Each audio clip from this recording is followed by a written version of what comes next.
Silav, êvar baş hevando, îşev em êdî seba sevê pêvajiyê bikin, pêvajiyê ku niha wê qedera me tayin bike, diyar bike. Burhan Erdem hevalê min ê rojnameger mîvanê min e, em ê behs bikin ka ew kesên ku heta niha me ew weke faşîst, qirker, kujer pê nasê kirin, ji vir û pêve çawa bikaribin di jiyana me de tiştên pozîtîf bidin pêkanên yan jî gelo mümkün e ev însan meylek bibin xwedî meylek pozîtîv yani di jiyana me de. Burhan Erdem merheba bi xêretî. Merhaba işlere Bedran. Spas dikim. Tu çawanî başî? Baş e ya wî idare dibe yani ez li bendê me benda pêvajiyê me ya gelekî bi heyecan bû yanî.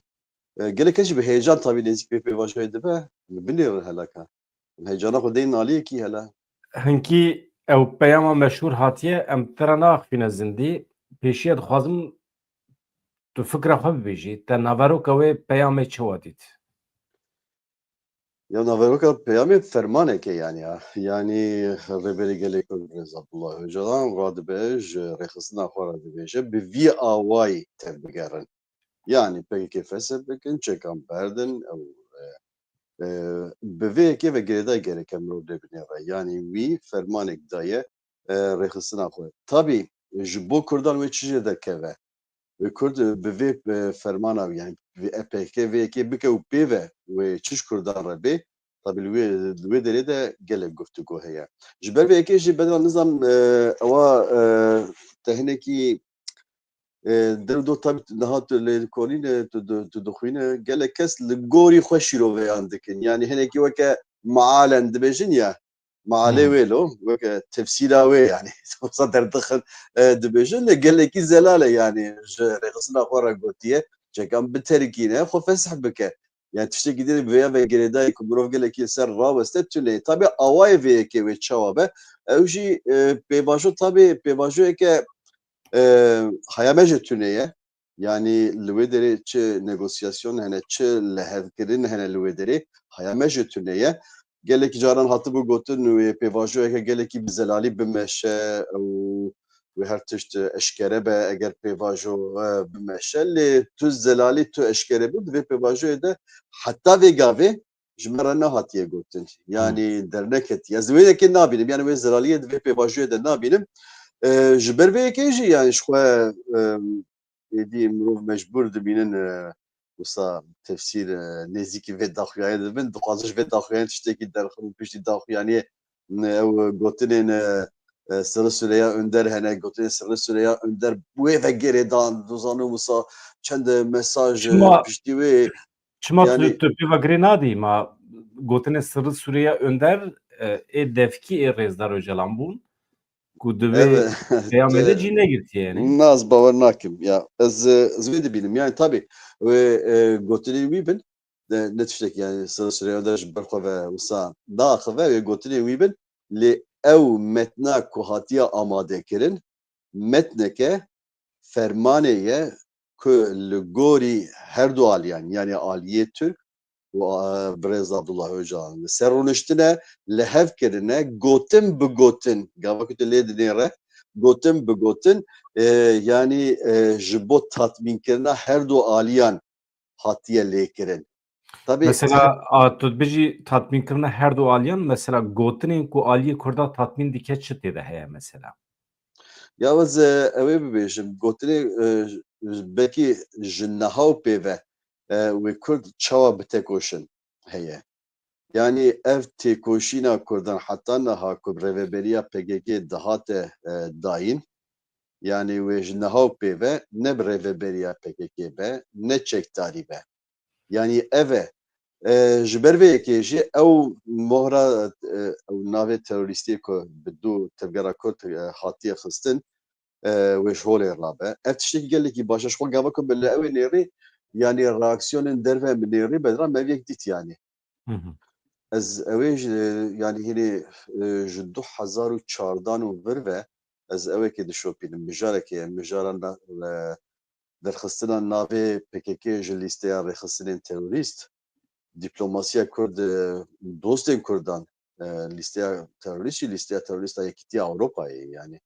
gelek hewldan li ser vê yekê dadgeha Belçîkê got PKK nêvêxistineke terorîst e xeynî vê jî yani piştî vê jî rabûn li PKK operasyon pêkanîn gelek mirov ji ber ew navê PKK û rêxistinbûyîna terorîstî li ser wê ye hatine girtin û niha jî girtîne li Ewropayê.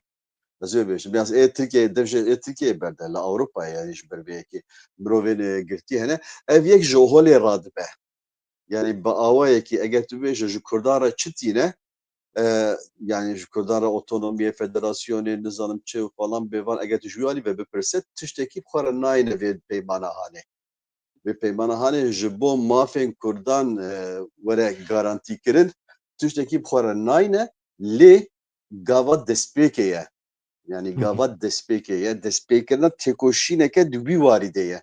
Yani bi vê yekê tamam PKK çû PKK êdî xwe fesih kir, hel kir û ji holê rabû pê ve wê Kurd bêxwedî bimînin li holê bibînin tiştekî wisa tune ye yani awayê têkoşînê wê bi rêw rêbazên dinê wê ez li gorî dîtina min jî baştir bimeşin. Yani Ama hin pisporên siyasî dibêjin PKK ku em nas dikin wisa zû bi zû kongreya xwe li hev kom nake û zû bi zû biryaran jî nade. bana Çünkü başkasına nakin ya. konjonktûra siyasî ya Rojhilata Navîn her çend zorê li PKK bike ku çeka dayne lê hin dewlet hene ku anha îro bi tevgera Kurd re nava tifaqê de ne ew jî dixwazin sîstemeke parastinê ya Kurdan tim hebe. Ya dîsa tefsîreke li vê derê sîstemeke parastina Kurdan heye lo. Kurd dikarin xwe yani gel gavaka mirov li ew bîne re yani gelek nûçe çêkirin li serî cîhanê gelê ku karin xwe zû bi zû bi rêxistin bike bi tevger bike gelê Kurd e. Di vî warî de jî yani evek heye rabirdûyeke wê heye tecrübeyeke wê pir mezin heye. Burhan Dikarin xwe vê derê lê de ez ev bi çekdarî têkoşîn ez dixwazim ser wê rawestim heta niha yani ji niha pê ve gelek kesan ew jî danîn ha yani wê PKK çekan daneyne ji ber ku Rûsyaya önder di gotinên xwe de got nizanim pîvanên hukukî demokratîk falan ji ber wê heta ku ev jî destê PKK de dibe maneyek ji bo PKK wê PKK bêje yani ka lê vana tu reberê me tiştekî wisa gotin lê vana nihat pêk nehatine ji ber vê yekê em çekan danayên an jî wê xwe giran bikin li ser vê mijarê yani hin dîtin hene dîsta tefsîrî ne vana ha. Yani tiştekî wisa tune ji wan gotina jî gelekî kevşe yani têkoşîş xwe her têkoşîne ye yani bi her awayî têkoşîne ye li Tirkiye jî têkoşîna demokrasiyê ya mafan wê her hebe wê her berdewam bike. Yani beriya PKK jî tabii ev yek hebû lê tabii PKK gelekî mezin kir ev têkoşîna anê ji radeyeke gihand asteke bilind yani ez wê bibêjim ji niha pê jî wê berdewam bikin ne navê PKK be wê bi awayên dinê bi rêw rêbazên dinê be ev têkoşîna hanê. tiştek ku mitxwast ez ji te bipirsim mixwast ez bike naberê tam meselê hatibû Yani ser vê mijarê berdêla çêkan tiştekî weke ku berdêla çekdayî gereke tiştek hebe wî awayî tabii tiştek heye yani di berdêla çêkan de. Lê ew tişt gelekî veşartî ye Bedran. Yani mafê Kurdan giştîbûna mafê Kurdan xwe gîhandina hevdûya Kurdan yani berdêla çekdayîna PKK'de Kurd digêjin hevdû yani Bakur, Başûr û Rojava gelekî girêdayî hevdû dibin. Yani ev ne tiştekî wisa ez ji bo min dahata yani kara herî baş a ji bo vê yekê yani berdêla çekdayînê ev e yani. Tabii tu xeteriyekî jî nabînî. Mesela em tim dibêjin milletê Kurd milletekî rêxistintir ye. Tevgera siyasî kengê bixwaze dikare milletê xwe bike nava hereketê. Têkoşîna gel ya şoreşkerî dikare mezin bike. Em tiştên wisa tim dibêjin. Rast e milletê Kurd siyasî ye lê di dema rêvebiriyên xweser de di beriya 2015 bû wextê weke xendeq binav dikin ez behsa wê pêvajiyê dikim. Milletê herî berxwedîr ê serhildir ku xwe îspat kir di salên nodî de milletê me botanê xeyîdî. Mesela êdî zû bi zû ranebû serhildanê. Ji wê demê ve pir bûyer pêk hatin, êrişê ser Rojavayê Kurdistanê hate kirin, pir meseleyên cuda çêbû ama wisa hereketeke pir ciddî di nava civakê de çene bu. Tu viye çıva gred. Yani ihtimal heye ku Ya ev ne ji ber milleti ne tenê ew jî siyasi ber yani ew ji wê nehate hezkirin. Yani ew rêbaza Kurdan pêşiya xwe Kurdan neheband jî hes nekirin yani ha. yani Nepêrebûn. xeydi yan Nexeyidî jwê ji heyidê zêdetir tiştekî din evet wê derê heye. Tu yani şaşiyetê dike û tu li şaşiya xwe diparêze heta dawê tu diparêze û tu wedahiyên gelekî mezin didin û însan ji vê yekê ji te re dibêjin tu li xwe venagere xwe rexne nake. Li ser vê yekê jî heta îro gelek kesên ku ew pêvajo dane destpêkirin ji xwe re dibêjin yani pêvajoyeke rast bû têkûz Hı bû hı. heta cihekî tabii pêvajoyeke rast bû têkûz bû lêke te li silîva te li farxê lê dît têkçûneke çawa heye tu heman têkçûnê gereke ney li serê Sûrê heman têkçûnê gere tu ney li serê deverên dinê yani te li cizîrê te li Sêmînê wenda kir li cizîrê gere tu wenda neke. Bi wî awayî yani bedran gereke ez ewê bibêjim yani ew pêvajo gereke hê gelekî were lêkolînkirin li ser wê were rawestîn û zelal bibe hin tiştên li wê derê hîn biryarên hatine dayîn di wê pêvajoyê de. Tabii ji ber hebûna şehîdan yani ji ber giraniya wê êrişa dewletê mirov nikare rexneyekê bike. Yani tiştekî mirov xwe digre ji bo rexneyê neke la. Yani ji ber ku dijmin bi awayekî wisa êrîş tekiriye ku tu nikare di nava xwe de xweşevdû bixeyîdîne xwe ew bike. Lê çawa bike yani xwe giran bike, dilgiran bike ji hevdû. Lê ta pêvajoyek hate jiyîn baza ser wê pêvajoyê re 9 sal derbas bûn. 9 sal erê bêje 10 sal bêje derbas bûn. Di vê van 9 salan de çi hate gotin ser wê pêvajoyê? Çima hate ew qasî hate parastin? Çima rexne hatin piştgihkirin? Tabii Hı. ez wê zanim yani di nava PKK de ji ber vê pêvajoyê ez belkî ji temaşevanên me zêdetir ez ê vê yekê bizanibim ji ber ku ji me re hatiye gotin yani me ew kirî di nava PKK de guftûgoyeke mezin ser vê pêvajoyê hatiye dayîn yani. Hatiye Wê çêbejî wê çêbejî wê xwar berdewam yek jî bike yani. Lê ez evê bibêjim yani tabii ji daha ji wê pêvajî derkevin pêvajoyeke dîsa wiha bi vî rengî dikare were serê Kurdan piştî vê yekê piştî vê lehevkirinê ez dibêjim lehevkirin belê piştî li vê hevkirinê wê pêvajeke dîsa girengî were serê Kurdan tabii xetere her tim heye lê xetera vê yekê gelekî mînî me gelekî kêm e ji ber ku tecrübeyeke ye ji xeynî wê jî gav avêtin bi destpêkê ji aliyê Kurdan tê yani ji tevgerê tê gav avêtin. Yani ne tiştek berdêla tiştekî ye yani nabêje temam tu xwe vekiş gerileyan vekişîn ez ê jî ev mafên hukukî derxim. Gerîla çekan berde ez ê ji van mafan bûye awayî nabe yani ha. Pêşiye çekdanî yani çek ji holê tê rakirin piştî wê ew pêvajo axaftin dest pê dikirê tabii divê pêvajî de ji têkoşînek mezin lazim e. Yani ew têkoşîn mesela tiştek heye gelekî bala bidişîne û hên jî serê min de zelal nebûye. Mesela tu kar eger tu ji min re zelal bike ez ê kêfxweş bibim. Mesela di dewleta unîter de hebûna mafê Kurdan wê çawa be? Awayê dewleta unîter a Tirkiyeyê gelekî tund e Hı hı. û gelekî jî bi şîddet de yani li hemberî Kurdan.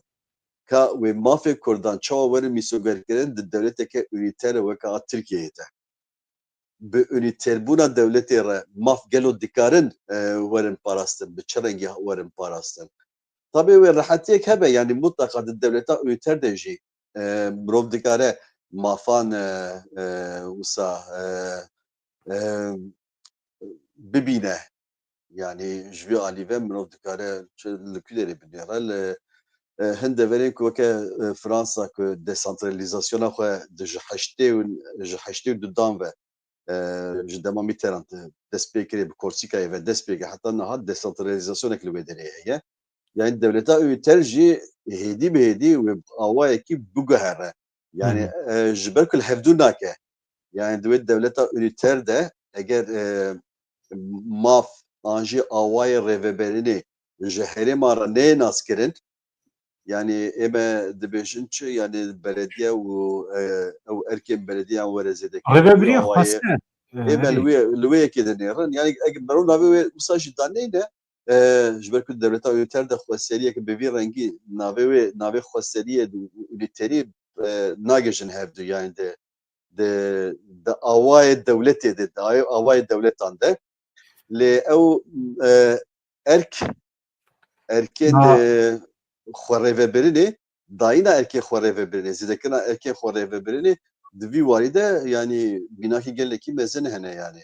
tu çawa dibînî nizanim ama hin mesele hene merû tev li hev neke baş dibe. Yek mesela çekdanînê û derbas bûna ber bê evê têkoşîna demokratîk vaya ne mijara nîqaşê ye. Yani ez dibêjim qey tevgera Kurd yan jî Rezdar Öcalan bê bazarî biryar daye. Yani êdî ev dewr sala ku em di nav dane dewr em tê dane konjonktûra siyasî ya rojhilata navîn li ser me ferz dike ku êdî em xwe biguherînin. Çekan berdin bi rêyên siyasî. Ev jî îcab dike ku li Tirkiye hinek zemîn were amade kirin. Ev e. Zemîn çi ye? Yani ne ku heqê Kurda bide. Rê veke ku em serî li rêyên çekdarî nedin, em werin heqê xwe êdî em çi dixwazin, em bi rêyên demokrasî, bi rêyên aştiyane em mücadele qebrê ve bibin. Yani ev karê ku em vê derê jî li derve Ewropayê dikin, em bikaribin ji Bakurê Kurdistanê ji Tirkiye bikin. Ev yek. Aliyê din meseleyên teknîkî hene. Weke cureyê rêvebiriyê. Mesela otonomi, federasyon, öz yönetim dibêjin Tirkiye'de ew jî xweserî ye. Mesela di nava 20 salê borî de me mesela xweseriyê weke paradîgmaya Öcalan me pêşniyaz kir. Weke rojnamevan jî. Ne wisa? Yani hem li Rojavayê Kurdistanê pêk hat û hem jî li Bakurê Kurdistanê di berdêla vê rêveberiya xweser de bi sedan însan jiyana xwe ji dest dan. Ew mesela me behs kir ew e yani. Heyş bajar bi temamî serûbin bûn ji bo çi bû? Ji bo ku rêveberiya xweser werin îlan kirin. Ama em dibînin em dibînin ku di peyama dawî ya Öcalan de xweserî, otonomî, netewdewlet, federasyon, xweserî, Kültüralizm mesela kültüralizm ew yani hin tiştek ku derdorên tevgera Kurd hinek şox dike ew e. Mesela imkanê çî bû ez gelek hevala re biaxivim. Yani mane nadin vê yekê tenê maneyekê didine ev formalîte ye ji bo dilê dewleta Tirk xweş be ji bo ku zemîn hazir bikin belkî pêdiviya rêvebirên dewleta Tirkiye heye bi van tiştan xîtabê alîgirê xwe bikin. Fakat em dibînin însanekî weke Binalî Yıldırım ez hema gotinê din te Buran Binalî Yıldırım yek ji rêvebirên AKP'ye mesela ew jî dibêje xweserî mümkün e. Ademî merkeziyetçî be gerek. Yani Türkiye nej merkezi. Yani ew jî tiştî wisa dixwazin ama tiştî em fehm nakin çima Rezdar Öcalan pêwîstî ditiye ew ê divê metnê de bicî bike. Bülent Arınç mesela dibêje Öcalan mafê kültürel jî naxwaze. Mesela wisa fehm kiriye. Çavan naxwaze yani. Mesela çima kültürist mesela te jî gotiye kültürizm yani daxwaza kültürizmê bi qasî netewdewlet probleman buxara ava dike. Mesela bana jêra şîrove lazım tabii. Gel jî dibe fehm bike ama tişta herî baş belkî mirov bibêje ev formalîte ne. Na ji formalîteyê zêdetir ez wê dibînim Bedran. Tabii her du aîl hevdû rûniştine gotinê xwe kirine yek yani li gorî dilê hin kesan jî gerek vana werin nivîsandin. Yani tiştekî tu yani neformalîteye ez ji ber wê dibêjim de çima neformalîteye ne berdêla çekdanînê ye. Yani têkoşîna vêkê were kirin yani têkoşîna xwe rêvebirinê were kirin. Yani ev nas kirin yani. Ez vê ji te bipirsim.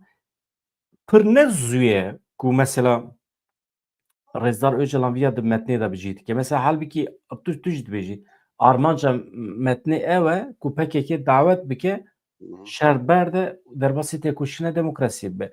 Ya çima otonomî xirab e, netewdewlet xirab e, kültürîzm xirab e. xwesêrî xirab e. Min Çima pêdivî dibîne vêga vê behs bike. Aciliyeta wî çi ye? İşte ji ber vê ye dibe jê em hatiye bêjin xwestin yani ez he, bawerim jê hatiye xwestin tiştekî dinê jî yani berdêla çekdayînê ne gereke vana be yani wî awayî jî gereke mirov lê nenêre. Yani pêvajoyeke û pêvajoyeke hînê bimeşe ye. Yani ev gava destpêkê ye lo. Yani gereke mirov eş hînê ew min bêje bijî saleke hevdû yani saleke diaxivin yani qasî ku me bihîstî saleke diaxivin ê di vê salê de jî xwe gîhandine hin qeraran. Yani wextê pêvajo dest pê kir tiştekî dijî em fehm nakin. Mesela Burhan ez jî dixwazim fikre te bikirim tenê em ji xwe nîqaş dikin. Yani bêriya heft heşt meha haya me jê çîbû pêvajoyekî wisa li Ewropayê dest pê kiriye. Yani bi qismî me di YouTubeê xwe wê demê de jî eşkere kir yani. Heval biçin vîdeoyê me ê şeş heft me berê temaşe kin wê derê me behs kiriye yani nîqaşek. hevdîtin hebû nerê. Hatta di encama wan hevdîtinan da me got hevdîtin xitimîne sebebê wî jî ev pêşniyaz bûn êdî kîjan pêşniyaz bûn ez nizanim. Besê xwezat bi Mustefa Keresû ev pêşniyaz weke teklîfeke bêexlaq pê nasê. Erê têbîram daxuyaniya me daxuyana Qarayelan hebû merê. Tamam. Na a Qarayîlan nebû, Mustefa Keresû bû. Qarasu bû. Qarasu bû Mustefa belê Keresû Qarasu. besê xwezat. Qarayîlan destpêkê ve yani ew e. İja çi guherî ku ev teklîfa bêexlaq mesela wê demê hat redkirin ama îro gelo eynî teklîfe yan hinek guherî ye. Yani li hevkirinekê ye tabii. Hı. Yani gerek mirovên tiştan jî ji wê bizanibe yani pêvajoyek hatiye jîn û tecrübeyên wê pêvajoyê di arşîva dewletê de hene. Hı Yani hı. çi zirar ji kîjan alî ve zirar gîhandiye wan. Çi kirine û ew qasî zirar gîhaye wan. Yani mesela were bîra temaşevanên me di wê pêvajoyê de çi hate kirin? Yani aliyê Kurd jî çi kir? Yani tu li lêjê rabe pêkerekî deyne û wê pêker li dijî dewletê ve û li ser wê guftûgo werin kirin. Nizam tu pêvajoyê tê bîra te 2014 bû. Dîsa bi heman rengî di wê pêvajoyê de polîsan kuştina zarokan bi polîsan kuştina zarokan ve girêdayî êrişên li hemberî polîsan pêk hatin. Lê tu ew ê bi li Cizîrê yani mesela Cizîrê gelekî giran bû di wê pêvajoyê de. Tu wana bîrî pêş çavê xwe dewletê çi xeletî kiriye kîjan di kîjan astê de rêl ber Kurdan vekiriye û Kurdan ew yek bi çi awayî bi kar anîne destên derve yani destên ku ji vê pêvajoyê aciz in ê ku dijî vê pêvajoyê ne çi qasî ketiye nava vê yekê yani gereke mirov wana bînin pêş çavê xwe arşîveke dewletê heye li ser vê yekê û li gelekî bi diqqet tevdigere. Ez karim wê bibêjim Bedran yani ev tiştên heta niha hatine kirin ku heya me jê tune ye li hevkirina wê yani detayên wê heya me jê tune ye lê ez dibêjim heya me jê tune ye heya me tabii ji hin tiştan heye lê vekirina wê ji raya giştî re eşkerekirina wê pêk nehatiye yani hin tişt hene yani di rewşa rêberê gelê Kurd de başbûnên ku di vê pêvajoyê de hatine çêkirin hatine gotin. Mesela li ser wê tiştek nehatiye gotin. Başkirî jî tabii gereke dewam bike di wî warî de Aliyê Ez Kurd bawer hev dikim wê dibêje çê be. Yek ji şertan ew e ku bi xwe müdaxaleyê Kurdiyê belê.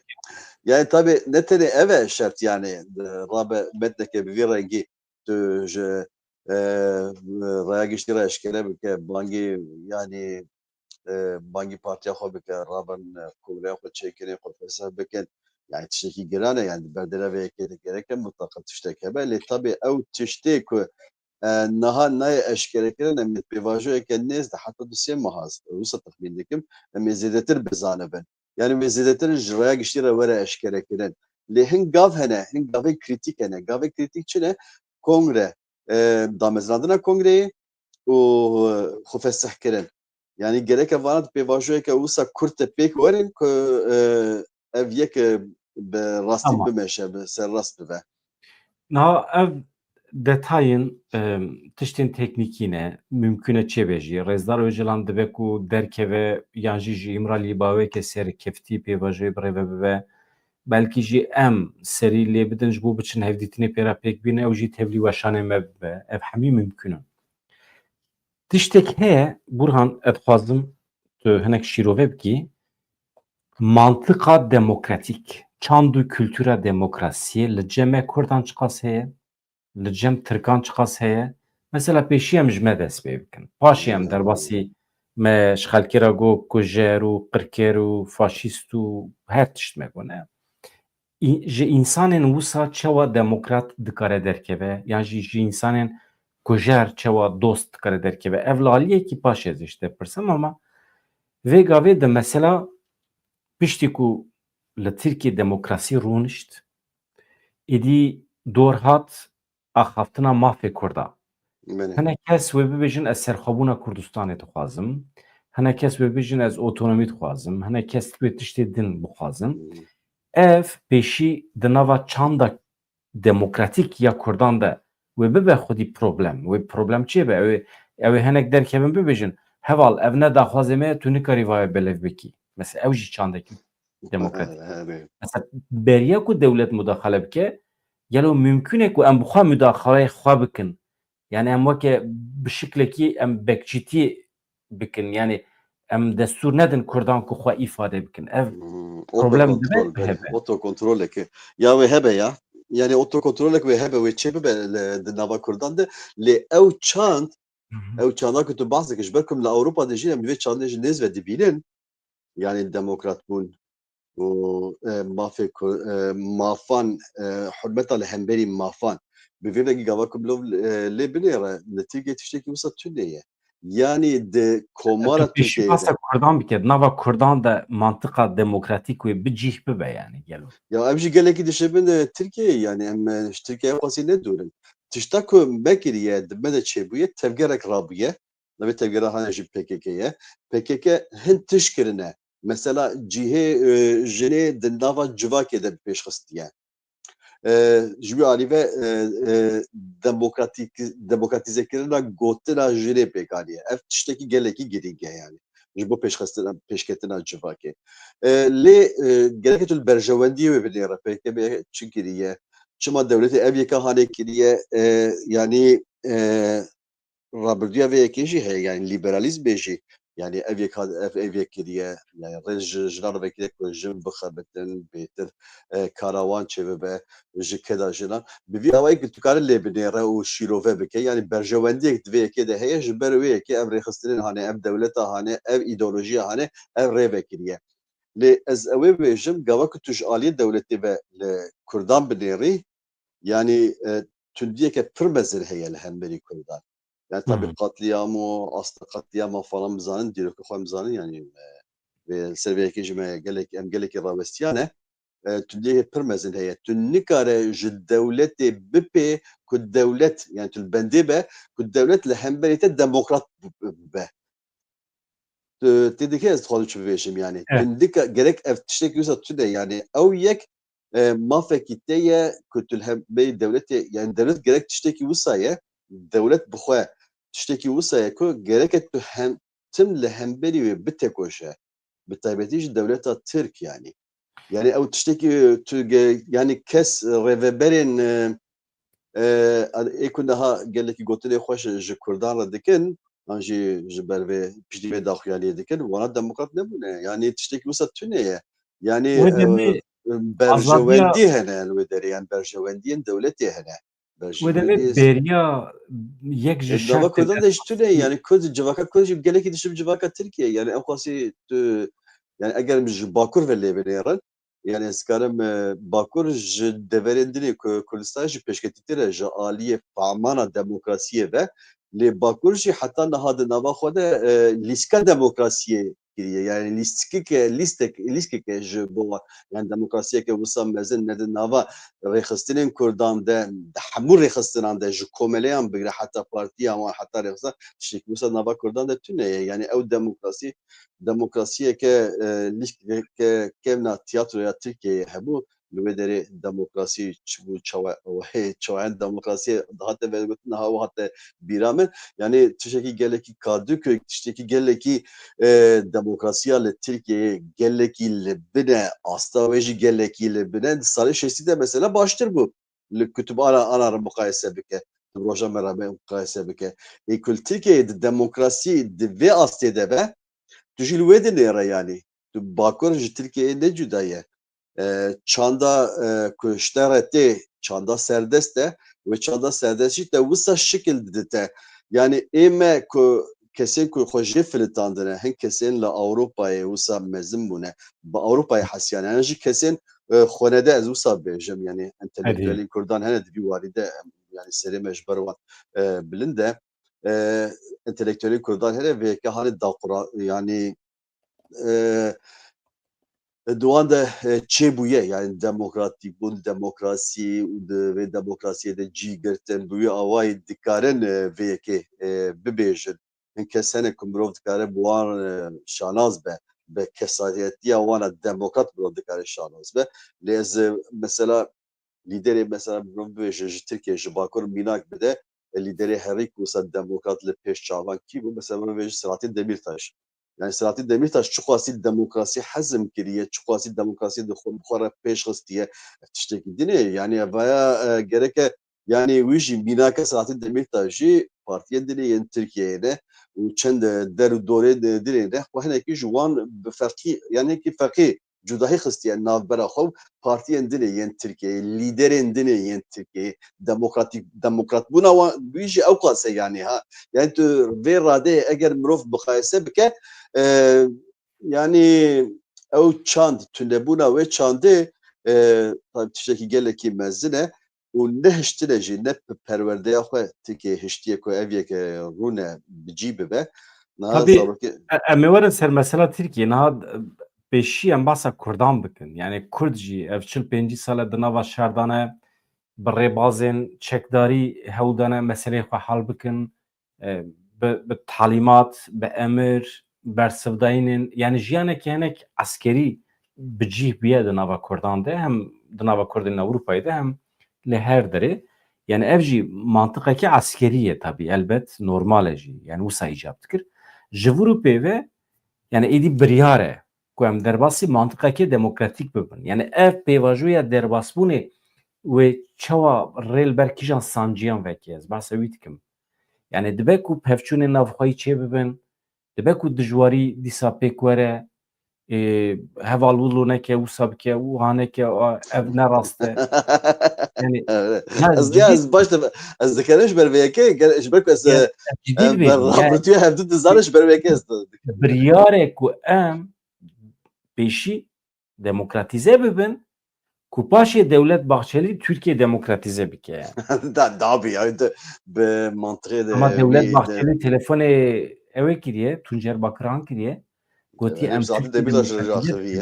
he. Yani ew Türkiye ku Dewlet Bahçeli demokratîze bike ez behsa wî dikim yani dünya serûbin biye haya me jê tune em nizanim kî Burhan. Kanek behsa Kurdan bike paşê em derbasî demokratîkbûna Erdogan mesela ku jêrê Roboski çawa dikare bibe dostê Kurdan û Dewlet Bahçeli ku bendê darvekirinê davet nava millet davet pêşî Erdogan selo kî selo Ya dardaneke tiştekî aslan wisa e tune ye ya çawa berjewendiyên dikare devletê bibe demokrat. Em çawa dikare nikare bibe demokrat ya demokrasî têkoşîneke ya ev têkoşî hêyî jî berdewam dike. Yani gava ku li ew ê binêre li demokrasiyê binêre yani çi heye mesela wê qanûnek were çêkirin ne wisa bi kesên ku berjewendî darî wê qanûnê kîne bêjin ser karkeran e wê Hı bangî hı. sendîkayan bike her bi sendîkayan re bişêwire em ê qanûneke çawa çêkirin bê qanûnê sendîqa wê hemberî wê derkeve wê karkerê dakevin kolanê wê çalakiyan bikin heta ku li gorî xwe şikil bidinê karsaz hene li aliyekî dinê ew kesê ku xwediyê karxanayan e kesê xwediyê fabrîqeyan e wana jî wê li gorî berjewendiyê xwe hewl bidin şikil bidin vê yekê heta ku konsensusek pêk bê û li hevdû bikin yani pêvajiyeke vî rengî ye yani navîn heye mesela navîn çi ye di demokrasiyê de navîn yani komelene sendîkane ewên ku odene odeyên yani sanatkaran û wekî dinê tu vana dibîne yani qada navîn ya demokrasiyê vana yek ji Tirkiye çi dire? Yani vana yek ji Tirkiye nikarin bixebitin. Yani tu nikare ew bike yani bi vê yekê rabe û bêje Tirkiye sibê bi pirsgirêka çekdayînê re girêdayî wê demokrasî were Tirkiyeyê tiştekî wisa tune ye. Yani têkoşînekî gelekî mezin di vî warî de lazim e. Tabii ewek heye ku niha gelek kes li ser wê radiweste destûra bingehîna nû wê pêkanîna wê yani bawer nakim yani kusa di demeke kin de li ser wê li hevkirinek hebe lê hin xaleyên belkî hatibin guftugû kirin lê wê ev yek bikeve rojeva me yani ji xwe ji niha ve de rojevê de ye li Tirkiye gelekî tên axivîn lê wê Kurd çawa temsîliyeteka Kurdan hebe navê Kurdan wê çawa de destûra bingehîn de cî bigire an jî navek cî negire navê Tirkî Tirkbûnê jê were derxistin bu awayî niha guftugûyek heye mirov dikare ser wê hinekî gelekî hîne gelekî ser wê biaxive mesela tu ji wî alî ve jî binêre Tirkiye dikele yani heta ku tu civaka Tirkiye ji vê yekê re razî bike ew ê gelek dem baş o. Tabii ev têkoşîn e. Yani kesê ku vê têkoşînê jî bimeşîrin yani mutlaka em min û siyaseta Kurd de siyaseta Kurd de jî fîgürên bi vî rengî hene. Yani dikarin tesîrê li civaka Tirkiyeyê bikin. Yani tesîra wan li ser civaka Tirkiyeyê heye. Lê ez ew ê bêjim di nava Kurdan de xwe pêşxistin yani tabii siyasîbûna Kurdan tiştekî dire ye yani civakeke siyasî Kurdan heye kesê ku bi tevgera azadiya Kurdistanê re rabûne hemî xweneden e hemî haya wan ji cîhanê heye yani ev li gorî Kurdên ku ez muqayese bikim Kurdên qorûcî Kurdên bi dewletê re ne Kurdên bi tevgera azadiya re gelekî pêşketî ne yani hem ji awayê jiyana xwe û him jî fehamkirina wana siyasî û cîhanî gelekî zêdetir e civakî gelekî zêdetir e lê di civaknasiya Kurdan de eger mirov bi sosyolojiya Kurdan de heta ku demokrasî xwe rûnîne gereke perwerdeyeke wê hebe ev pêvajoyeke ku bi salan bajo yani belkî du nifşê dinê ji vê yekê re lazim bin ku heta ew tiştî ku em li Ewropayê ew demokratbûna ku em li Ewropayê dibînin heta ku nava civaka Kurd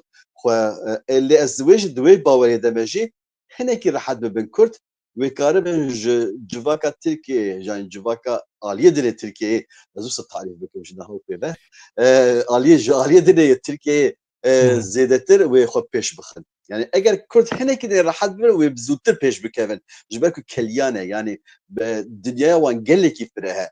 Yani ez li ser parvekirinên medya civakî dibînim. Yani guftûgoyên wisa tê kirin ew ê haya tiştên ku tên bikaranîn gotinên wisa tên bikaranîn terbên tên bikaranîn yani bi min ew bawerî çêkiriye ku rêl ber Kurdan vebe bi awayekî ew ê gelekî serdest bibin. Nizam Doktor Rodî tê bîra te niha ew navî hate Elbette, bîra min. tabii ki. Evet, Doktor Rodî filozofê me bû li televizyonê. Tê bîra te ne wisa? bastım. Em diçûn cevî rûdiniştê ji ber qal dikir falan. Teoriyeke wî hebû wê Kurd çawa bibin serdestê Tirkiyeyê an jî serdestê Iraqê, serdestê Sûriyeyê falan Îranê bu wî awayî teoriyeke wî hebû ji me re qal dikir digot piştî pêncî salê dinê wê nüfusa Kurdan gelekî zêde bibe nüfusa Tirkan li gor nüfusa Kurdan wê kêmtir bibe wê Kurd bêtir di warê jiyanê de aboniyê de siyasetê de wê bi ser bikevin û wê tesîra wan zêdetir bibe. Yani daha gotinê wî tên bîra min ta em zarok bû wê çaxa yani ebrê me ne bîst bû ebrê me yani di salê bîstî de bûn me ji xwe re lê guhdarî dikir rehmetî Doktor Rodî ji me re qala tiştê bi vî rengî dikirin yani civak çawa diguhere Kurd dikarin çawa bikin falan bêvan perwerde gereke çawa were kirin bi wî rengî ew ji me re diaxivê ez niha hin tiştan ji gotinê wî ez niha tên bîra min mesela Kurd dikarin zûtir Tirkiyeyê bi pêş bixin. Yani ev jî tiştekî dinê ye. Yani Kurdên ku dijî Tirkiyeyê şer nekin wê çi bikin wê Tirkiyeyê bi pêş bixin. Yani de çekdanîn fêdeya Tirkiyeyê ya di çekdanînê de ne tenê ew têkoşîna leşkeriya wî alî de ye. Yani Kurdên serê wan rehet bûye wê Tirkiyeyê gelekî bi pêş bixin. Ji ber ku civakeke ciwan e civakeke siyasî ye û li gorî eger tu bi Anatolia navîn ve mukayese bike, bi deverên dinê Tirkiye re mukayese bike, tu Amedê bi wan dere re mukayese bike, zêdetir pêşketiye. û dikare gelek tiştan jî çê bike. Yani belkî ew xeyalên Rodî ku ji me re digotin, Dr. Rodî ji me re digotin, dikarin wisa bi ser bikevin, çê bibin yani. Lê ez li ew ê jî dibînim yani li vê derê li Ewropayê ez dibînim mesela xwendina Kurdan a üniversiteyê gelekî zêde bûye. Hı. Yani mesela berê eger berê te nel têkoşînê be, yani têkoşîneke li pêşa te tune be. Yani çawa têkoşîn? Têkoşîna civaka te. Yani niha çi bû mesela gava ku em rabûn, di ciwaniya me de berê me gişa çiyê bû ne wisa? Hı hı. Yani me gişa digot gerîlatî gerek em şer bikin bi wî awayî. Îjare pêvajoyê bihesibîn ciwanên ku ji heştê û çaran vir ve rabûne, berê Hı wan hı. gişa li wê derê ye. Zane. Xwe pêş nexistine. Ji ber ku têkoşîneke yani pêşiya wan, pêşiya her tiştê wan têkoşînek digire. Yani gerek têkoşînek were dayîn û her tiştê xwe bi têkoşînê ve girê dayî. Tevger jî gava ku tev rêxistin dike, civakê rêxistin dike, pêşiya têkoşîna çekdarî û çiya heye. Mesela li ew ê dinê yani mesela çi heye şerim bêjim PKK'yek çawa li serkeftina xwe dinê re dibêje çi xwaz gerîla îsal tevlî yani çi xwaz ciwan tevlî gerîlayan bûne. Hı hı. Pîvana mezin mesela ew di serkeftinê de pîvana mezin ev e. Lê ji niha pêve wê ev pîvan biguhere. Yani ev wê rê ber însana veke ji ber ku awayê têkoşînê guherî, awayê têkoşînê guherî tu Rast e. ber bi çiyê ve naçe tu bêtir bi ber bi aliyê dinê ve diçe wê guherîn zêde bibe. Ez li Ewropayê vê yekê dibînim ha nava ciwanên Kurd de xwendin, rêjeya xwendinê yani çendê han ji kesekî re parêzerekî lazim bû. Ez çûm parêzerekî colemêrgî derket pêşiya me. Hı. Ez yani ciwanekî ku li vê derê yani salê nodî Ama dixebitînim. fayda wî çiqas civaka Kurd re heye ew meselekî din e. Dana ez tiştek bêjim yani eger ew ciwanê te bi vî awayî bi pêş bikevin Hı. yani ve mutlaka civakê re tabii fêda wê hebe yani mesela Burhan ji bi wî aliyê perwerdeyê hezaran jî velê bidên re yani. heka Tirk beriya me hatin Ewropayê. Wekî karker hatin. Niha nifşa nû nifşa sêyem li Ewropayê cem Tirka pir xwendine Belê ew jî belê. pêşketine. Mesela bi hezaran zarokên Tirkan xwendine li Ewropayê pêşketine ew asteyên civakî ku tu dibêjî di mesela piçeyî de jî tesîra wan li Tirkiye nebiye. Piraniya wan jî faşîstin, rastkirin mesela Tirkiyên li Ewropayê. Yani guherîn çê nekirine ne di civaka xwe de ne di xwe de guherîn çêkirine. Wekî Ewropeyanin ne mesela. Ev girêdayî mantıqa Bibolîne hera taseka bidibe ya. Burhan Bibolîne. tiştek ku ez merex dikim ji vê di vê pêvajoyê de ji wir û pêve tabî şîrovekî me hêl ser meselekî din vê navbera de Bibolîne. min dengê Burhan birî ez hinek behsa wê bikim. Ji Avustralya ji me re xeber hat ku li me temaşe dikin. Hevalên me yên Avustralya ew welatê herî dûr di nava Okyanusê de. Em spas dikin ji we re mala we ava em zanin û li me temaşe dikin pêşniyazê we çi bin ji me re binivîsînin hûn her hebin. Dostê me Xanemîr jî li wê derê ye hunermendekî hêja ye dostekî min ê baş e û kevne qedîme jî mala te ava. Wekî din ji gelek deveran ji me re peyam tên li me temaşe dikin xweş e her derê dunyayê ji Japonyayê ji welatê Asyayê hele ji Rûsya, Qirgizîstan ji her derê heval li me temaşe dikin mala we ava. Ewropa ji xwe yekem e di temaşekirinê de. Ev li aliyekî tiştek ku min dixwest bipirsim ji te Burhan eger xika te derbas bû Bibolîne. Bi temaşeger me jî bibûne. tamam. Niha ji wir û pêve di awayê tekoşînê de awayê mücadelê wê xebatên civakî kültûrî elbet çê bibin. Di nava civakê de însanê me wê bigerin hevû du îxna bikin xebatên civakî û kültûrî wê pêşkevin. Ya din dîplomasî, lingê dîplomasî wê pêşkeve ya herî muhîm jî ji bo ku xebatên çand û kültûrî xebatên nava civakê de pêş baştir derkeve pêş xebatên dîplomasiyê baştir derkeve pêş, çi lazim e? Ragihandin, medya, rojnamegerî. Di vê derê de pêşniyazê te çi ne? Lingê Yani en mühim evê pêvajoyê êdî em dizanin wextê ku şer ji dewrê derkeve, ji dîplomasiyê jî, ji xebatên civakî rêxistinkirinê jî zêdetir ragihandin û medya ye. beni ya. Ev Gotenek merov çawa kare formek nû bide vê ez mücadela ew ê ragihandinê kerimekê bûre e, bedel ez ê yekê dibînim ya guftugûyeke gelekî demdirêj e yani. Tabii ragahandin û propaganda tabii ew gelekî tê zanîn yani ha. Lê mesela stenê ji bo medya TV Êdî propaganda nema belkî na na cureyekî pir perwerdê. Na, ew propaganda nema. Propaganda jargonekî kêfan pir em jêranda ye. em maneya wê me ew Evet. maneya wê me xera kiriye yani ha. Ajitasyon û propaganda ji her du gotina jî ez hez nakim. Çünkü her du jî Belê.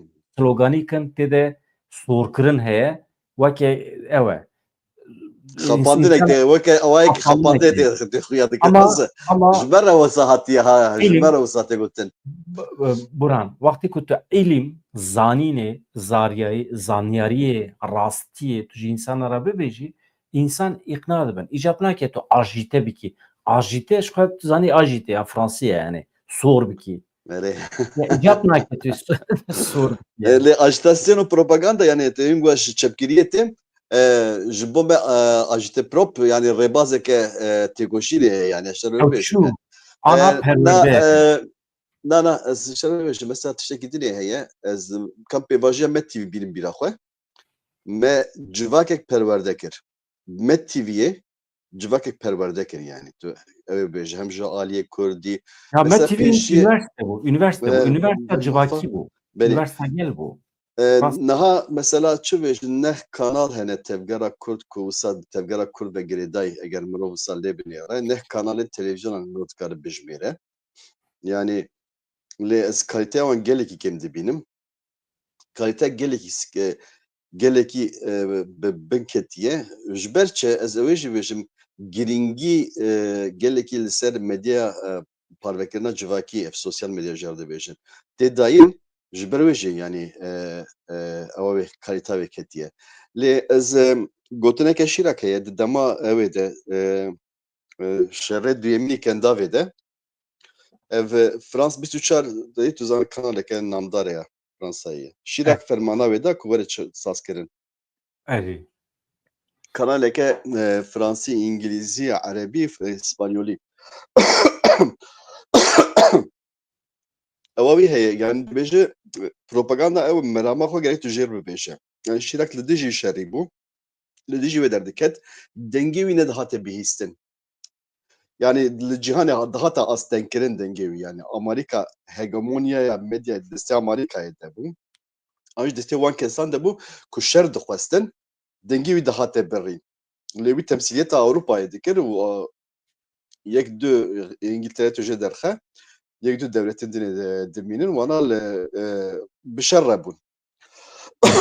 Wî fermanda ku ew yek were damezrandin niha tu dibîne ji hemî kanalên Fransayê kanalên ku herî ser ew in pêşketîne ew kanal e Frans 24 di awayê nûçedayînê de di awayê peydakirina mêvanan de falan tabii dikeve guftûgoya medyayê ez ji Çima wê jî birê didî? Tamam. digedim bingeheke wê salam hata avêtin. Ême bingeha me tune bû. Yani bingehekî hata avêtin bi Me TV'ye bingehek hata avêtin lê wisa xera bû bi caran xera bû. Yani piştî wê tu bibêje tam televizyonê dinê medya hebe. Medya mesela medya TV tê bîra te medya yani televizyoneke gelekî ya hefsê du bernameyê wê hebûn. Yani gelekî dewlemend bû ha yani ji aliyê bername çêkirinê ve ji aliyê civakîbûnê ve lê tesîra wê neqasî Me TV bû. Pêş re me Roj TV de da dest pê kirin. Roj TV'ye tesîreke pir mezin a siyasî bi xwe re anî. Lê di nava civakê de yani weke ji aliyê perwerdekirina civakî ve Roj TV xwediyê kemasiyan bû. Asta medya televizyonê Kurdî her küçük kêmtir bû. Kêmtir bû herê. Li Sebebî başûr jî wî zvêyekê dibînim yani ha. e, Mesela ji televizyonên ku başûr niha wisa ku bêtir bi çand û hunerê û civakê ve girêdayî mesela wart heye. Tu dikare wê weke mînak derxe. Ez bi kurmancî dibêjim yani bi êv ku kurmancî ez dikarim takîb bikim. Ez baş dikarim şîrove bikim. Mesela tu hin çend hebê lokal hene ku rastî perwerdeyê dikarin perwerdeyê bidin. Lê li ser wê jî tamam zenginiyeke yani dewlemendiyeke bernameyan tu tê de dibînî lê me jî mentalîteya rêvebirina wê yekê gelekî kevneşop e. Yani xwe destpêre yani tam tu ji dîroka xwe hes bike lê nayê wê maneyê ku tam tu ji adetên xwe tu ji tradisyona xwe hes bike lê nayê wê maneyê ku tu wêya îro bijî. Bu awayî tev bigere. Bu wî mantıqî, bu wî mentaliteyê tev bigere. Tu nikare propagandaya vê yekê bike. Yani mesela gelek di çapemeniya Kurd de ji niha pêve eger saziyek hebe yani mesela tevger bi tevger ve girêdayî çapemeniya me çêbûye. Yani çapemeniya Kurd tûlebûna dewletê ve gerek mirov girê bide bi tevgeran çêbûye. Yani êku yani Kurdistanê tu ji Rojnameya Kurdistanê dest pê bike Komeleya Azadî û beriya wê heta wî Kurd û wekî dirê tu ji wan dest pê Ama bike normal e saziyên were serbuha tune ne rêxistin wextê fînanse bike rêxistin dixwaze û sazî dibin kontrola wî de be fikrê wî îdeolojiyê wî bibêje tiştekî vaya normal e jî ev yek yani. Yani gelekî normal e jî çi yani fînanse jî dike. tu E, tu mecburî propagandayê yani. e. Propagandaya birê ya Kurdan çi bû yek bi yek de insan didîtin tu yek bi yek bi insana re diaxivî te Ama ji ra mirov ji behsa grûpê ve doza çiwa Kurdan dikare dikirin. biguherîne. Belê Gelo ez dixwazim were mümkün ser e wê mijarê. mirov Tu nebûna belkî kongreyek jî çêbibe kongreyek ez pir dixwazim çêbibe demekî dirêj ev daxwaza min e ji her çarperçeyên Kurdistanê rojnameger di kongreyekî de werin cem hev rêgezên xwe prensîbê xwe diyar bikin ew pir dixwazim. yani tu niha li çapemeniya ku ji me re dibe mînak jî em gelekî bi Tirkiyeyê ve girêdayîne weke civaka me dixwaz çawa mînakê ji wê derê digre çapemeniya ji me re dibe mînak jî çapemeniya Tirkiye mixabin yani cihê mixabîniyê ye ev yek. Ew çapemenî çapemeniyeke herambûyî ye yani gotinan belkî ne li cîbê heram bigo herambûyî lê çapemeniyê gelekî derbedar e yani gelek derxwarine ew çapemeniya Tirkiyeyê mirov nikare xwe wan ve girê bide çend kes hene çend kes mane li Tirkiyeyê ku mirov kare ji wan re bibêje rastî rojnamevan in. Di weke çapemeniya Kurd jî îroj digêje wê di wî halî de ye yani çapemeniya Kurd jî yani tu lê binêre. Kê mesela çapemeniya Başûrê Kurdistanê kê da mezran? Tirkan da mezran çapemeniya Başûrê Kurdistanê weke dutî bîra min yani. Li yani rojnamevanên Tirk û profesorên Tirk çûn wê derê çapemeniyek ji wan re damezrandin. Tabii rabirdûyeka wan hebû, rabirdûyeka wan li ser propagandayê hebû mutlaka. Lê yani tiştê ez dixwazim ji te re bibêjim, mesela tu niha di çapemeniya Kurd de nikare tiştekî bibîne ku te perwerde bike. Niha em her du ji çapemeniya Fransayê dizanin. Çapemeniya bi Fransî em dizanin. Ez wisa tarîf bikim. Çapemeniya Fransî aliyekî wê devlet e devleta Fransaya jî devleta Kanada devleta ez bêjim Belçîka û her dewletên dinê wê fînanse dikin. Çapemeniyeke bi vî rengî heye çapemeniya dewletê. Kalîteya di çapemeniya dewletê de tu nikare li çapemeniya kesan bibîne yani çapemeniya xwediya sermayedaran tu bibîne yani ew kalîteya ew bêalîbûn ew tu nikare wê kalîteyê li wê derê bibîne yani. Ew xasî pêşxistin e yani tabii mînaka herî baş ji bo vê yekê her kes di dinya yani gava ku ev çapemenî pêk hat û pêve yani bu awayekî meslekî herkes tabii mînaka BBC'ye li holê ye. BBC'ye re herkes mînakan dide. Yani Taybetmendiya BBC çi ew ye yek ji Kurdan mînakavî? re lazim e ya. Tiştekî wisa yani bêalîbûn. Yani Dikare be objektif yani ez ji BBC bealî bu tiştekî değil çawa objektif. bealîbûna xwe ispat kir Burhan? Li hemberî hikûmetê derket, li hemberî dewleta xwe nûçe çêkirine. Li hemberî dewleta xwe yanî nehişt ku dewlet bikeve nava wê. Yani eger dewlet te Yek jî fînanse bike nûmuna ew yek heye. deqe. Ta yek deqe hal Tirkiye rû Tirkiye ne wisa? Devlet gava ku rojnameyekê fînanse bike li Tirkiye yani ji hikûmet de daha heye. Fînanse bike tiştekî. Bêje Anadolu Ajansı fînanse bike, TRT'yê fînanse bike, zilamê xwe datîne wê derê. Hı Zanî. hı. Yani ji wê derê ji dewletê kesek diçe wê derê bi rêve dibe li gorî siyaseta dewletê. A li BBC'ye ev yek tune ye. Ji nav xwe ye BBC. Yek jî ez Xwe bînî bîra ji te vekî tu rêveberê baştir xwe ji xwe vekî. diafirîne yani. Belki tu baştir ve bikî bealîbûna yekem ya ku BBC'de derkete gez şaş nebim. Di dema şerê duyem yê cîhanê de Hitler wextê li preyan xist hemî sazî bêdeng bûn. Hikûmeta İngilîz destûr neda tu kes vê rastiyê bibêje ama BBC derket eşkere Evet. kir. Hı Got hı. ev nûçe ye ez mecbûrim bidim ez bi millet re me ez bi civakê re me ez ne bi Hı hı. hikûmetê re me. Evet. BBC yani anekdotek wisa heye tê bîra te nizanim ama BBC destpêkê bi wê bombardmana Hitler bealîbûna xwe eşkere kir. Yani Evet. ez alîgirê civakê me, ez ji Evet. civakê re xizmetê dikim, ne ji hikûmeta re, ne ji dewletê re. Hı hı. Yani Çünkü îro jî hikûmet dikare berovajê civakî jî biryara bigire, ji bo zerara civakî jî biryara bigire ama keremkê Burhan. îro jî em vê yekê dibînin yani mesela hin mesela hin tiştene yani nûçeyek heye mesela li Amerîka li devletê yek bên Amerîka nûçeyek di kîjan rojnameyê de derketiye tu rastiya wê nûçeyê li gorî wê rojnameyê tu dibêje. Mesela tu li Brîtanyayê binê li İngiltere'ye binê re yani telgrafê çi nivîsandiye tu dîtina wê muhafazekaran an jî Le Mondeê tu dikare bi evê ve yani be dîtina wê ve ew yekê bibîne.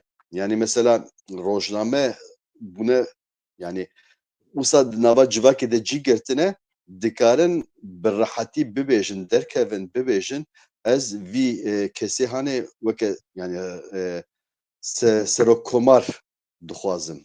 Yani rojname, edîtoriya rojnameyê radibe vê yekê dibêje. Yani ev tabii rûniştina wê saziyê ye.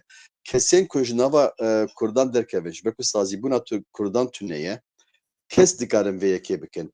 Yani sermayedar pêşiye lazim e ew sermayedarê ku xwediyê vê bîr û baweriyê be, yani ne ku ji bo qezeşkirina pereyan bikeve vî karî. Ew yek lazim e.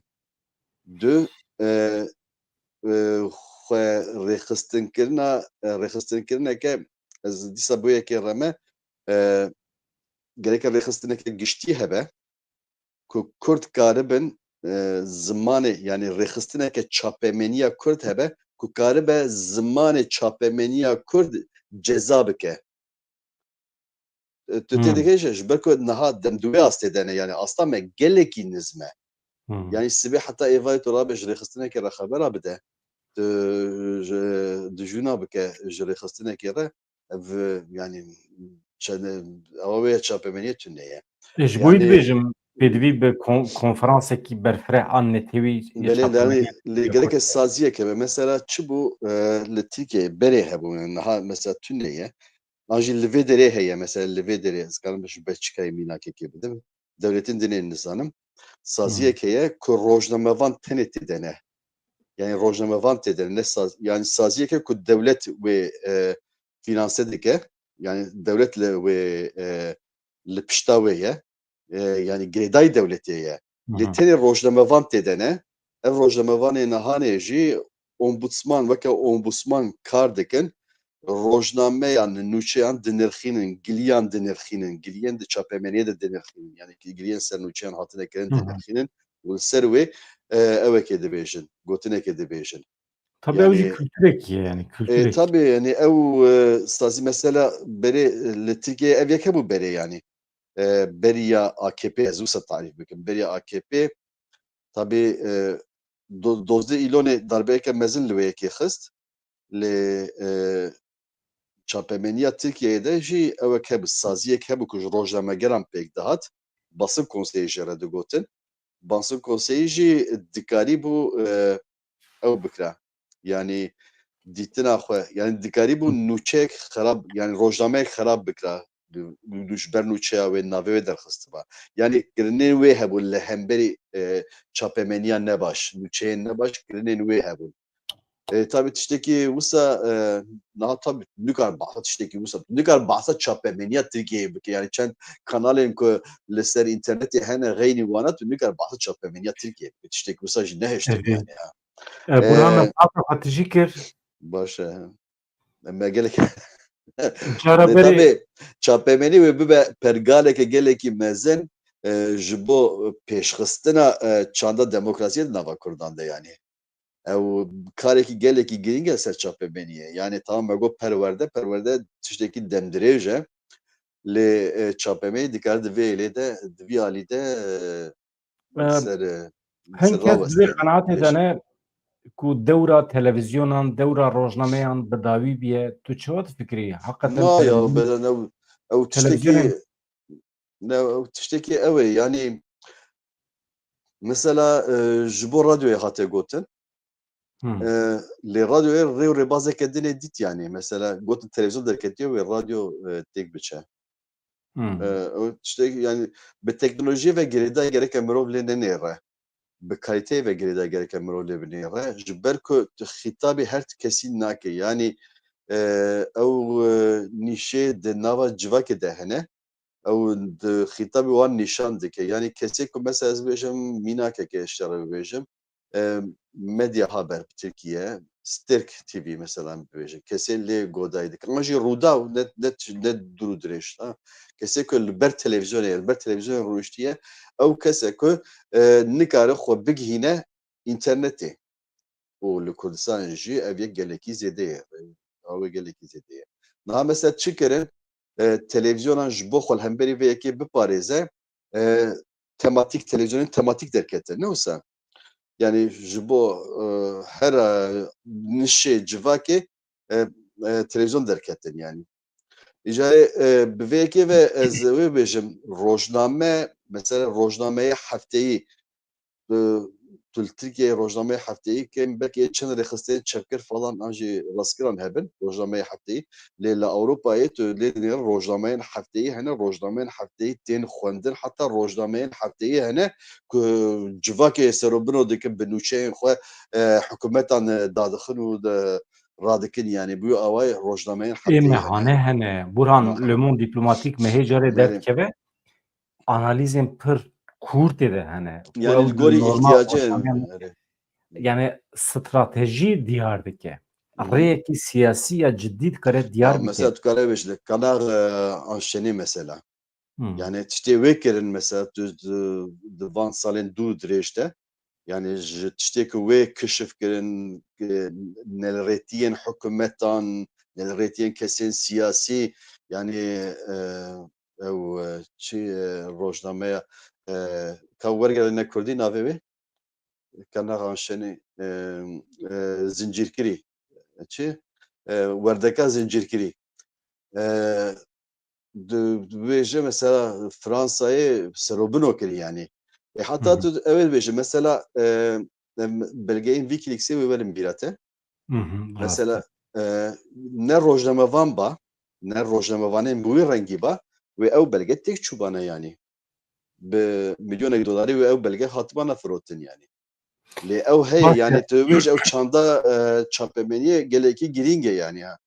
Merov Mesela tiştên kalîte çêke tê temaşe kirin. Bi erê ku derê ve însan xwe wê hebe dibînin. yani mutlaka ew ê heye yani. Ew Wextê ê em nû li Ewropa em nû hatibûn Ewropayê Burhan te dinêrê li derveyê bajêr li serê çiyê mêrik restorant vekiriye. Pêşî merû difikire li serê vê çiyê ciyekî tenha derveyê bajêr ne pasaj e însan nayên vê derê çawa dikare restorant veke. Tu êvarê çi tijî ye. Hemîl ser rezervasyonê ye. Çima? Çünkü konseptek çê dike ku xîtabê beşekî civakê dike erê û beşa civakê dixwaze here wê derê xizmeta pêwîst bibîne. Wê demê dibe müşteriye daimî wê derê. Belê. İja ez dibêjim qey di medyayê de jî, di YouTube'ê de jî, di kanalê me de ye merov xizmetekî baş bide beşekî civakê ama qasî ku bi spor dibêjin merov nikare xizmetê bide hemî beşên civakê. Mesela ez û te anha daxivin ême asteya axaftina me, asteya zanîna ku em pêşkêş dikin ancak xîtabê beşekî civakê bike. Belê. Her belkî mirovên zêde zana aciz bibin ji kanala me derkevin, ew bibêjin na vaya min têr nake. Belkî însan jî hebin ji me fehm nekin, nizanin basa çi dikin, ew li me temaşe nakin. Beşek tenê dîmîne li me temaşe dike. Mixabin rewşa rastî jî ev e. Spor wisa jî dibêje. Yani îcab nake hûn xîtabê hemî beşên civakê bikin. Nikare jî yani tu nikare jî wê bikî. Ê baş e Burhan. Cara Baş e, berê Bedran. rexne hatin ji me ra gotin te gotinê Burhan zêde biriye. Hevala jî vê derê rexne kir û Burhan got bila baxife gotinê wî nebire. Îje ez jî li gorî rexneyê wan tevgeriyan vê dorê Spasî wan dikim. Lê na ez ez ji ber ku tamam belkî ji bo wan nexweş hatibe ew kêlî xwestin godarî bikin tu cihê ku wan xwestî tu godarî bike te müdaxele kiriye hatiye serê min jî hêzanim wê yek yani. vê dorê min gotinê te qet nebirîn û te xweş xwe îfade kir ama tabî saeta me têr nekir çünkü min xwest ew gengeşiya li qesra spî jî Donald Trump Ya Donald Trump Zelenskî rezîl kir awî min xwest yani cihana me gelekî guherî ya. Yani ez ez bêjim îja yani zarûyê me anîne kurmancî Efrînî avtine ser gotinê wan te pir ecêb e. yani tiştekî gelekî yani kes nelbenda tiştekî bi vî rengî buha cîhan serobino dibe bi kesên bi vî rengî ew çi dibêjin establishment çi nîzama rûniştîlo Êdî. yani a cîhanê serobino dibe yani ha. Nevê nîzama rûniştîlê çi hebû dîplomasiyê de hurmet hebû nezaket hebû. Bê nezaketî dihate dibû sedema şerekî. Ew Rast e. niha ji holê hate rakirin. Tabii nizanim yani di cîhana piştî tabii niha navê Erdogan jî nava wan de derbas dibe ew lîderên ku xwediyê ew ê ne erkeke mezin in û dikarin tesîreke mezin li cîhana me bikin. Yani weke Putin navê wî tê jimartin niha Netanyahu di nava wan de ye bi wê rengî heta Hindistanê navê çi bû Modî ji wê derê falan bêvan wisa hin lîder navê wan hene ku cîhanê niha cîhana me bi nebaşî tesîr dikin. Bi wê rengî navê wan tê helanîn. Mesela lîderên berê hebûn ew lîderên ku ji Almanyayê derketin, ji Fransayê derketin, ji Brîtanyayê derketin. Wana cîhana me bi ew guherandin bi pozîtîfî bi erênî guherandibûn. Yani tu ji Churchill bigire wekî dinê jî heta Stalin jî gereke mirov nava wan de bi pîşerece duyemîn cîhanê nava wan de bijimêre hin lîderên bi vî rengî xwediyê erkê bûn wisa bi qewet bûn û wana cîhana de gol mesela nava wan de ye. Cîhana me hinekî baştir kiribûn yani ber bi erêniyê ve anî bûn. Niha jî bi vî rengî ye. Em ez bêjim ne tercih e ji tercihê zêdetir berjewendî ne. Berjewendî van însanan derdixin yani berjewendiyê Ha sistemê ez dixwazim tenek şîrovekî kem duya godarkin çi dibêje متكري بايام بنرا متكري بايام بنرا مشترى ايش كوردي هربارنا وخري خوش فرش واني خوبكا دزيه ماكا مرة دزيه عنجرو لفري مرازيل ماكا مرة دزيه مريشكا برا كنتي لوميتا ناكن ها ما يكون مريشكشنا خلط ولتانا دا عيب كراوات تخرب مرة ارقودي ما ازدزم والله كاكي ترب ورغد بنرا هاتنا جام مكنتي هاتنا مرة وقوتنا هو شيء دزي عنجرنا كاكتر بوسره معنا مع قارا جرس كباش وربتا ودزا طب يسناكو مختير قوتش نبتا دركاتي انا رمتار قد دزي ما كرسكريتش قب صار مدى من را برا جو كده هوي هنا ناون تمام نبزم كده تشيكونا كريا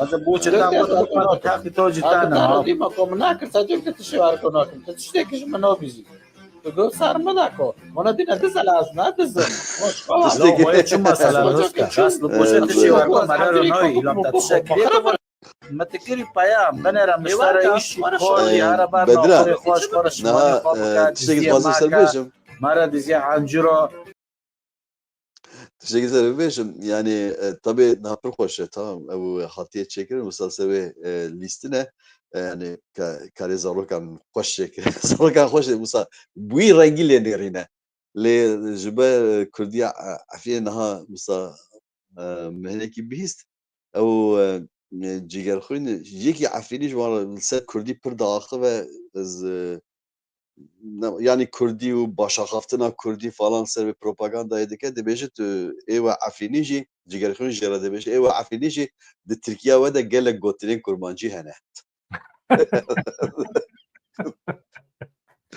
Jare gotinên Tirkî bi kar tînin nizanin ku Tirkiye. Em hey cembe mesela gotinên Erebî bi kar tînin em nizanin ku bi Erebî. Evet. Pir xweş bûye. Tamam Burhan Malatya Ateşi. rojekî din nava heftê da yani tu kengî bixwazî em cardin bernamekî wisa çêkin demidin. Baş spas dikim. Hevan noşkerema xwe ji bîr nekin bibin abone û kanala me pêş bixin em dixwazin Burhan jî demin pêşme de YouTube'a xwe pêş xe. Burhan YouTube'a te ana heye meriv dikirin Bisayete natune. Bisayete wê çê bibe yani. Tamam. Tekin nana te kanal vekir em vê derê reklamayê çê bikin bila Tamam pir hewa baş. Tamam pir baş. em propaganda ajitasyona bikin. Ajite pir pere. Hevan dem baş silav rez herkesî re.